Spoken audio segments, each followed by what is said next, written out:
Alors, premier élément en ce qui concerne les garanties apportées par le CAP, c'est comme tout contrat de prévoyance, le CAP n'a pas vocation et ne peut pas permettre à un travailleur non salarié de s'enrichir.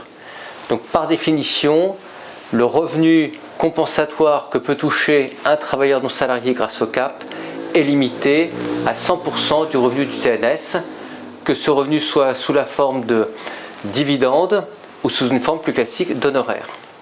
Un contrat de prévoyance ne peut pas permettre de s'enrichir. Alors, en ce qui concerne les niveaux maximum de couverture, ce qui est intéressant, c'est de voir que le CAP permet d'aller vers des niveaux de couverture qui dépassent largement la pratique de bon nombre de contrats du marché. Vous savez qu'il y a beaucoup de contrats de prévoyance Madelin qui souvent s'arrêtent aux alentours de 100 à 150 euros d'indemnité journalière par jour.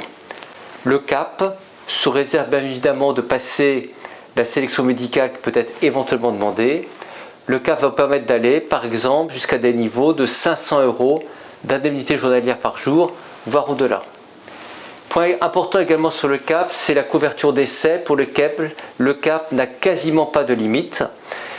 Là aussi, il y a naturellement de la sélection médicale, voire financière, par rapport au niveau de capital que vous souhaitez garantir.